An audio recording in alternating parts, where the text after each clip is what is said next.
नमस्कार। कार्यक्रम हाम्रो रिप्टिकोटमा यहाँलाई स्वागत छ।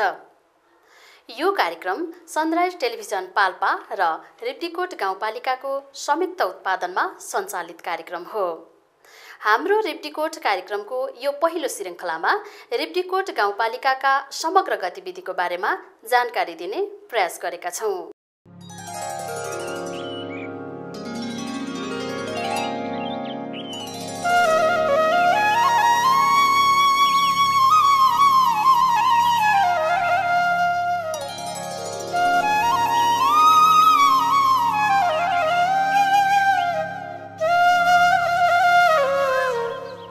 पाल्पा जिल्लाका 10 स्थानीय निकाय मध्येको एक हो रिप्टिकोट गाउँपालिका।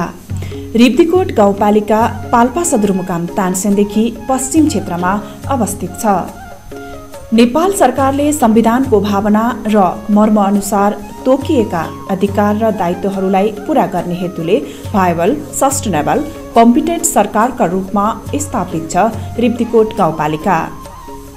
केन्द्र सरकारको विकल्प नभई सह-अस्तित्व, सह-सम्बन्धका आधारमा प्रतिस्पर्धाको भावना र जनताको नजिकको सरकारको रूपमा विकास गर्ने भन्सायले अधिकार स्रोतसहित 744 स्थानीय तहमध्ये अग्रणी पालिकाको रूपमा परिष्करण गर्ने सिलसिलामा साबिकका 8वटा गाउँ विकास समिति ख्या, देउराली, खस्यौली, भैरवस्थान, कुसुमखोला, पालुङ मैनादी, ठिमुरे र फेक गाविसलाई मिलाएर दिगो इकाइका रूपमा विकास गर्ने गरी रिप्टिकोट गाउँपालिका गठन भएको हो।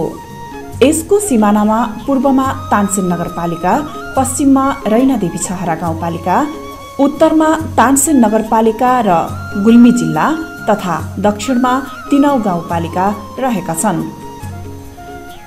रिप्टिकोट गाउँपालिकाको कुल जनसङ्ख्या पछिल्लो गणना अनुसार 18,770 रहेको छ। यस पालिकामा ब्राह्मण, क्षेत्री, मगर, कुमाल, दलित लगायत सबै जात जातिका मानिसहरूको बसोबास रहेको छ।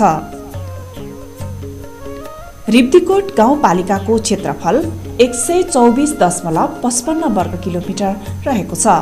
जिल्लाका पालिका मध्ये भौगोलिक हिसाबले मध्यम स्तरको क्षेत्रफल रहेको यस पालिकामा मुख्य गरी धान, मकै, गहुँ आदिको खेती हुने गर्दछ। पछिल्ला दिनमा दूध र मासुमा आत्मनिर्भर भए पनि अन्य क्षेत्रमा भने पालिका आत्मनिर्भर हुने दिशातर्फ उन्मुख रहेको छ। यहाँ नगदे बालीका रूपमा अदुवा, सुन्तला र विभिन्न मौसमी तथा बेमौसमी तरकारी खेती रहेको छ। यहाँका जनताको औसत पारिवारिक आम्दानीमा कृषि व्यवसायको ठूलो हिस्सा रहेको छ।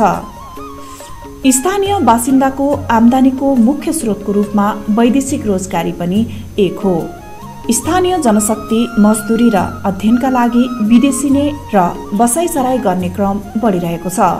पालिकाले स्थानीयलाई गाउँमै राख्न र बसाइसराई रोक्न सक्दो प्रयास गरिरहेको छ, जसका लागि गाउँमै रोजगारीको सिर्जना गर्ने सुलभ स्वास्थ्य सेवा, शैक्षिक सेवा, यातायात लगायतका सेवा पुर्याउने दिशामा हरपल प्रयासरत रहेको छ।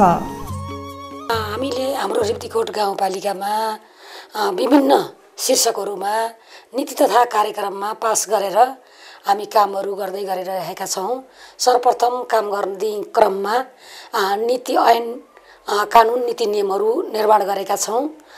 त्यससित सँगसँगै पूर्वाधारका कामहरू पनि हामी सँगसँगै लगाएका छौँ। त्यसपछि हामी क्षमता विकास सिपमूलक कार्यक्रमहरू जसले हाम्रो स्वरोजगार उत्पादन गर्नका लागि त्यस्ता खालका कार्यक्रमहरू गरेका छौँ। अनि सिङ्गो गाउँपालिका अब स्थानीय सरकार नै भएको हिसाबले विभिन्न शाखाहरू छन्। यहाँ शाखाहरू अन्तर्गत कृषि, पशु, त्यस्तै स्वास्थ्य, शिक्षा यिनी सेक्टरहरूमा पनि हामी विभिन्न जहाँ समस्या पर्छ, जहाँ हामीले काम गर्नुपर्ने पूर्वाधारदेखि लिएर क्षमता अभिवृद्धिसम्मका हामी कामहरू गर्दै गरिरहेका छौँ। दुधमा हामी आत्मनिर्भर भएका छौँ रिप्टिकोट गाउँपालिका। मासुमा पनि लगभग हामी आत्मनिर्भर भएको अवस्था छ र तरकारी खेतीहरूमा पनि हामी एउटा दुईटा विशेष गरेर 7 नम्बर वार्डमा अलिकति हामी दिनको एउटा गाडी पठाउन सफल जस्ता भएका छौँ। यहाँबाट पोखराहरू जान सक्ने र अन्य ठाउँमा बुटोल भैरवा सम्म पठाउने एउटा वार्डमा अलिकति बढी छ भने अरू वार्डमा हाम्रो अब निर्वाहमुखीलाई हटाउँदै व्यावसायिकतिर उन्मुख गराइरहेका छौँ। हामीले तालिमहरू भन्दा पनि हामी विभिन्न आयोजनका काममा पाडापाडी पालन, बाख्रा पालन, कुखुरा पालन, विशेष गरेर झिनिया बनाउने यस्ता खालका कार्यक्रमहरू हामी महिलाहरूको तर्फमा पनि हामी कार्यक्रमहरू सञ्चालन गर्दै आइरहेका छौँ। अब हामीले रोजगार भनेर बाहिर भौतारिनुभन्दा पनि अब हामीले आफैलाई स्वरोजगारका बनाउन कसरी सकिन्छ भनेर हामीले विशेष गरेर कृषि र पशुमै हामी जोडदार लाग्ने हाम्रो योजना छ। त्यसै गरी हाम्रो सम्भावित स्रोतहरू के छ, यहाँ हामीले बाहिर विदेश अथवा दोस्रो तेस्रो मुलुकमा नपठाउनको लागि त्यस्ता खालका रोजगार खालका जडीबुटी हुन्छ कि अब त्यस्ता खालका कार्यक्रमहरू हामी के गर्न सक्छौँ भनेर एउटा अध्ययन र यहाँका अलिकति विज्ञहरूलाई राखेर पनि हामी अब छलफल गरेर त्यस अन्तर्गत हामी अगाडि बढ्नुपर्छ भनेका छौँ।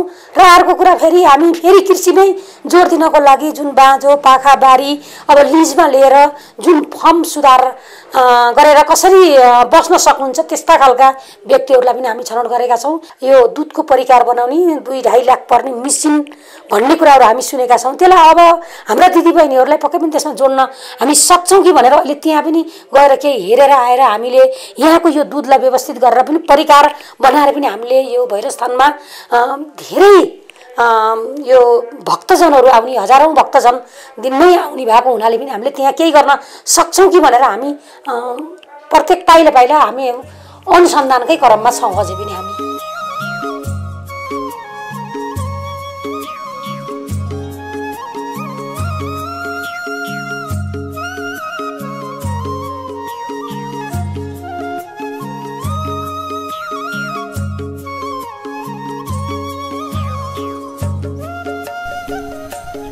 यस गाउँपालिकामा आधारभूतदेखि माध्यमिक तहसम्म शिक्षा प्रदान गर्ने शैक्षिक संस्था उल्लेख्य रहेका छन्। यस गाउँपालिकामा 27 प्रावि, 6 मावि र 6 उच्च मावि 3वटा क्याम्पस रहेका छन्। शिक्षा क्षेत्रलाई थप परिष्कृत बनाउन, शिक्षणमा परिवर्तन ल्याउन पालिकाले समय समयमा शिक्षकहरूलाई तालिम तथा अभिमुखीकरण लगायतका कार्यक्रमहरू सञ्चालन गर्दै आएको छ, जसबाट शिक्षा क्षेत्रमा देखिएका समस्या समाधानका उपाय, आगामी दिनमा अपनाउनु पर्ने नीति लगायतका विषयमा छलफल गरी सोही अनुसारको नीति निर्माणमा पालिका जुट्ने गर्दछ। शिशु कक्षाका इसिडी भनेर जुन 28-29वटा विद्यालयमा इसिडीको विद्यार्थीलाई कसरी राम्रो पढाउने, उहाँहरूलाई बच्चैदेखि सानो कक्षादेखि शिशु कक्षादेखि नै नर्सरी तहदेखि नै कसरी सिकाउँदै जाने भन्ने कुरामा हामी शिक्षामा ध्यान दिनुपर्छ। हाम्रो एकैचोटि 12 कक्षामा पुगेपछि 10 कक्षामा पुगेपछि एसईमा पुगेपछि मात्रै ध्यान दिने चलनले गर्दा पनि अलिकति व्यवस्थित छैन शिक्षा। त्यो शिक्षा क्षेत्रमा त्यसै छ भने स्वास्थ्यको निम्ति हामीले प्रशस्त रूपमा धेरै सहकारीका व्यक्तिका उद्योग धन्दा चलाउने साथीहरू, सानोतिनो व्यापारी, शिक्षकहरू सबैबाट हामीले यो कोभिडको महामारीको बेलामा आर्थिक सहयोग जम्मा गर्यौँ। त्यो आर्थिक सहयोग जम्मा गरेर फेरि हामीले राहत वितरणदेखि लिएर चाहे उहाँहरूलाई सुविधा दिने कुरादेखि लिएर प्रचार गर्ने कुरादेखि लिएर सबै चिजमा हामीले सहयोग गरेका। पालिकामा रहेका अधिकांश घरमा विद्युतीकरण भएको भए तापनि केही सीमान्तकृत वर्गमा रहेका नागरिक भने अझै विद्युतीय उपभोगको पहुँचमा पुग्न सकिरहेका छैनन्। त्यसका लागि पालिकाले जसरी पनि प्रत्येक घरमा विद्युत पुर्याउने गरी काम गरिरहेको छ। स्थानीय निकायमा कर्मचारीको अभाव, योजनाबद्ध विकास कार्यक्रम कार्यान्वयनमा कठिनाई तथा आवश्यक आर्थिक व्यवस्थापनमा कठिनाई हुनुले यस गाउँपालिकाका क्षेत्रमा अपेक्षित विकासले गति लिन सकिरहेको छैन। अन्य पालिकाको तुलनामा यस पालिकाको आन्तरिक आम्दानीका प्रशस्त स्रोत नहुनुले पनि पालिकाले सीमित स्रोतमा धेरै कार्यहरू गर्नुपर्ने बाध्यता रहेको छ। यति हुँदाहुँदै पनि पालिकाले अपेक्षित रूपमा प्रत्येक ओडालाई आवश्यकताका आधारमा बजेट विनियोजन गर्ने र काम गर्ने गरिरहेको छ। हाम्रो चाहिँ यहाँ आन्तरिक स्रोत चाहिँ यहाँ रिप्तीकोट गाउँपालिका अलि स्रोत खास नभएको गाउँपालिका हो। यो हेर्दाखेरि चाहिँ स्थानीय तहहरू मात्रै हेर्दाखेरि यहाँको चाहिँ आन्तरिक स्रोतहरू के भने दस्तुरहरू, सिफारिस दस्तुर, नवीकरण दस्तुर यस्तै मात्र हो। हामीसँग न कुनै खोला नाला छ, न कुनै हामीसँग खानीहरू छ। तिनीहरू भयो भने अलिक स्रोत धेरै देखिने हो। हाम्रोमा त्यस्तो स्रोत छैन। त्यही भएर हाम्रो चाहिँ जम्मा आन्तरिक स्रोत हामीले 50,53,000 को अनुमान गरेको छौँ अहिले, जसमा त्यो अहिलेसम्म चाहिँ हाम्रो 17 लाख जति चाहिँ आम्दानी उठिसकेको छ। त्यो पनि राम्रो भन्नुपर्छ। यो चाहिँ हामीले अहिले चाहिँ घर जग्गा लगत गरेर घर नक्सा चाहिँ एउटा अभिलेख खडा गर्ने भनेर हामीले त्यसमा त्यो कार्यक्रम ल्याएछौँ। त्यसको लागि चाहिँ प्रक्रिया चाहिँ सुरु हुँदैछ बल्ल। त्यसको लागि सबै अभिलेख पहिला घर जग्गा लगत राख्नु पर्यो। पहिला त अब हाम्रो यहाँ सबै कच्ची घरहरू सबै तिनीहरूको त नक्सा पास हुँदैन। अब सहरतिर हुने भने तराईतिर हुने नक्सा पासबाट अलि आम्दानी उठ्छ। यहाँ चाहिँ त्यस्तो छैन। कच्ची घरहरूको नक्सा पास हुँदैन। तिनीहरूको चाहिँ एउटा रेकर्डिङ चाहिँ राख्ने भन्ने त्यसमा चाहिँ हामी लागिरहेछ। मैले त्यस्तो ठुलो आम्दानीको स्रोत चाहिँ यहाँ केही छैन। सानो सानो हुँदै बल्ल अलिअलि हुने हो।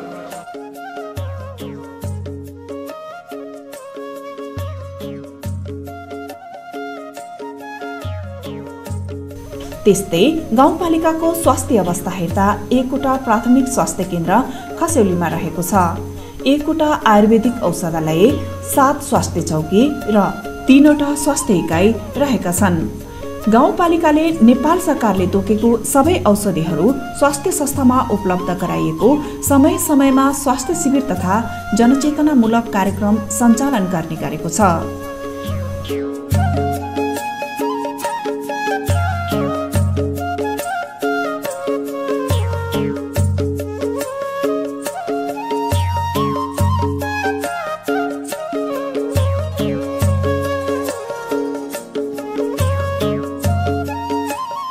रिप्तीकोट गाउँपालिकाले 8 प्रकारका क्यान्सर लगायत मुटुरोगका बिरामीहरूलाई पोषण खर्च भने 8,000 रुपैयाँ पनि प्रदान गर्दै आएको छ। स्वास्थ्य रहनुपर्छ अनि गाउँघरका अर्ग्यानिक खाना खानुपर्छ, गेडागुडी खानुपर्छ, सागसब्जी खानुपर्छ भन्ने शिक्षा दिनुपर्छ, दिएका छौँ। त्यसले गर्दाखेरि स्वास्थ्य कर्मीहरूलाई, नर्सहरूलाई, स्वास्थ्य कर्मीहरूलाई पनि उहाँहरूलाई बेला बेलामा छलफल गराउने, हाम्रो स्थिति बारेमा जानकारी गराउने, घर होइन अब होम डेलिभरी अथवा चाहिँ सुत्केरीलाई सहयोग गर्ने कुरा होला, अथवा चाहिँ हामीले हरेक वार्डमा सुत्केरी सेवा दिने, बर्थिङ सेन्टर राख्ने, अहिले सकेसम्म ल्याबहरू राख्ने, अलिकति सबै वार्डमा सकिँदैन किनभने हामीसित त्यो दरबन्दी पनि कम छ। यसले गर्दाखेरि स्वास्थ्य, शिक्षा, यातायात होइन अनि युवा शक्तिलाई हामीले खेलकुदमा, रचनात्मक काममा यस्तोमा लगाउने र उहाँहरूलाई पनि अलिकति सृजनशील तरिकाले लाग्ने कुरामा हामीले ध्यान दिएका छौँ। रिप्तीकोट गाउँपालिकाको कुल भूभागको करिब 52.10% वन क्षेत्र छ भने सामुदायिक वन 64वटा रहेका छन्। रिप्तीकोट गाउँपालिकाको कुल भूभागको करिब 52.10% वन क्षेत्र छ भने सामुदायिक वन 64वटा रहेका छन्। 3442.17 हेक्टर क्षेत्रफलको वनबाट 6261 घरधुरी लाभान्वित रहेका छन्।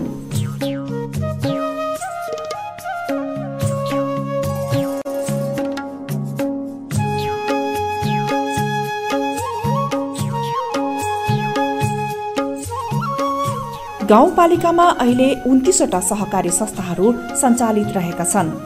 रिप्तीकोट गाउँपालिकाको 39,000 हेक्टर क्षेत्रफल खेतीयोग्य भूमि रहेको छ।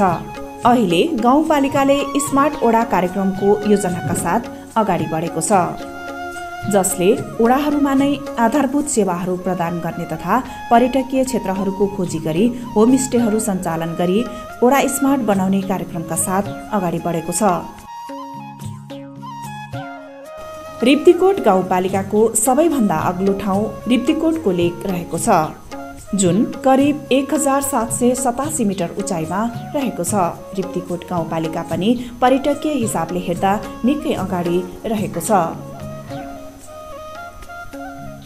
गाउँपालिकामा रिप्तीकोट क्षेत्र, पुरानकोट, रिङसिङ डाँडा, छुनफान डाँडा मुख्य पर्यटकीय क्षेत्रहरू रहेका छन्। त्यस्तै गाउँपालिकाको प्रमुख धार्मिक स्थलहरूमा गरीबस्थान मन्दिर, कालिका मन्दिर, कान्ताश्राम, जलेश्वर मन्दिर, छत्रदेव मन्दिर, रिप गुफा, वडा नम्बर 1 ख्यामा पर्ने सेल्फी डाँडा गाउँपालिकाका प्रमुख धार्मिक एवं पर्यटकीय क्षेत्रहरू हुन्। रिब्दीकोटमा कस्ता कस्ता पर्यटकीय कुरा छन्, कस्ता कस्ता गन्तव्य जानपर्ने ठाउँ छन् भन्ने कुरामा यसो हेर्दाखेरि बाहिरबाट हेर्दाखेरि भैरस्थानको मन्दिरको बारेमा चर्चा छ, रिब्दीकोट जलेश्वरको बारेमा चर्चा छ, तर अरू पनि छन्। हरेक वार्डमा त्यस्ता कुरा हुन्छ, चाहे 1 नम्बरमा होस्, चाहे 8 नम्बरमा होस्, चाहे 4, 3, 2 सबै ठाउँमा गन्तव्य हेर्ने लायकका ठाउँहरू छन्, छहराहरू छन्, ठुल्ठुला भङ्गालाहरू छन्, ओडारहरू छन्, देखि लिएर वन जङ्गल सबै चिज छ भएको हुनाले हामी यस्ता कुरामा पनि धेरै काम गर्ने प्रयास गरेका छौँ।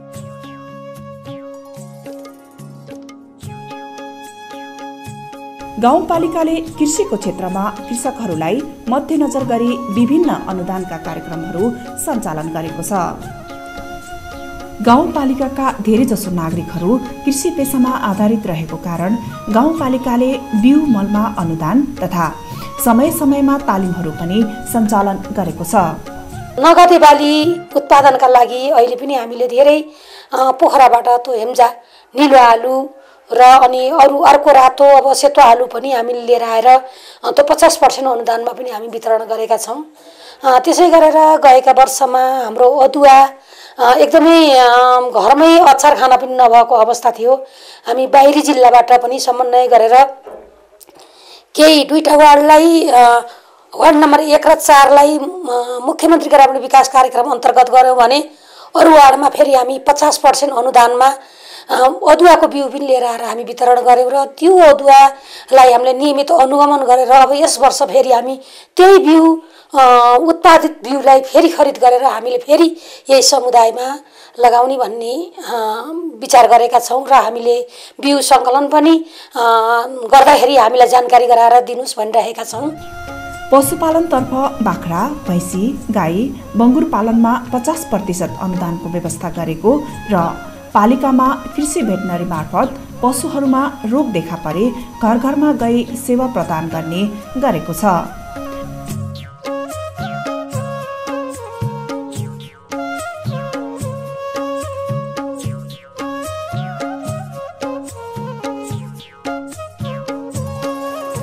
रिब्दीकोट गाउँपालिका हरेक दृष्टिकोणले हेर्दा सम्भावना नै सम्भावना रहेको गाउँपालिका हो। त्यसैले ती सम्भावनाहरूलाई उपयोग गरी समृद्ध गाउँपालिका बनाउन गाउँपालिका सरकार सक्रियताका साथ लागेको छ।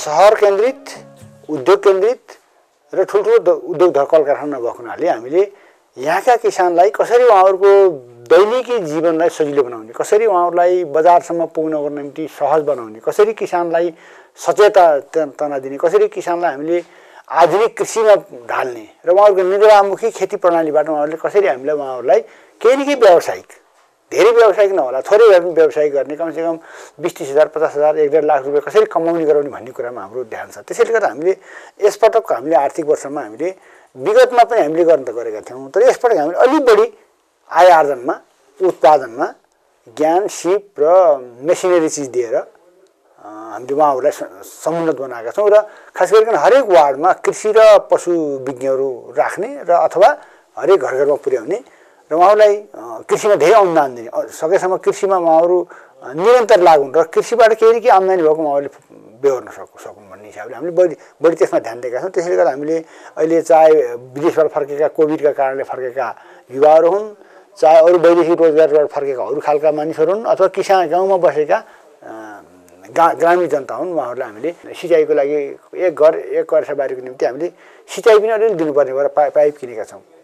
किनभने त्यो उहाँहरूलाई सिँचाइ गरेर वर्षबारी भयो भने त उहाँहरूले अर्ग्यानिक खाना खानुहुन्छ, पशुपालनमा लाग्नुहुन्छ, दुध खानुहुन्छ, फलफुल खानुहुन्छ, यसको निम्ति हामीले गरेका छौँ। र यातायातको निम्ति पूर्वाधार नभइकन पनि हुँदो रहन्छ। बर्खाको बेलामा हामी यहाँबाट थाहा पाउनुभयो, कोभिडको बेलामा कृषि एम्बुलेन्स मार्फत प्रदेश सरकारले सहकारीलाई रिब्दीकोट सहकारीलाई दिएको जुन आर्थिक सहयोग थियो त्यसको आधारमा उहाँहरूले कृषि सामग्री ढुवानी गर्नलाई चाहे फलफुल होस्, चाहे तरकारी होस्, चाहे अदुवा होस्, ओसार पसार गर्नुभएको छ। त्यसले गर्दा हामी बर्खामा पनि यातायातको सुविधा हुनुपर्ने जरुरत देखेर यातायात पनि त्यति। विभिन्न समुदाय जात जातिका मानिसको बसोबास रहेको यस गाउँपालिकामा विभिन्न चाडपर्व तथा जात्रा मनाउने गरिन्छ। तीज, दशैं, तिहार, माघे संक्रान्ति, कृष्ण जन्माष्टमी, बुद्ध जयन्ती आदि यहाँका चाडपर्व आफ्नो धर्म अनुसार मनाउने गरेको पाइन्छ। साथै यहाँको सराय नाच, फागु नाच, लाखे नाच, झ्याउरे, देउसी भैलो र ठुलो नाच आदिले गर्दा सांस्कृतिक रूपमा समृद्ध समाज निर्माणमा उल्लेख्य योगदान पुर्याएको मान्न सकिन्छ। अत यो पालिका पूर्णतः जनताको सेवामा हरपल प्रयासरत रहेको छ। समृद्ध पालिका बनाउने अभियानमा सधैँ अग्रसर छ। यसमा पालिकामा बस्ने सबै नागरिकको समान साथ र सहयोगको खाँचो हुन्छ। समृद्ध पालिका निर्माणका लागि पालिका सबैको हात र साथको अपेक्षा गर्दछ।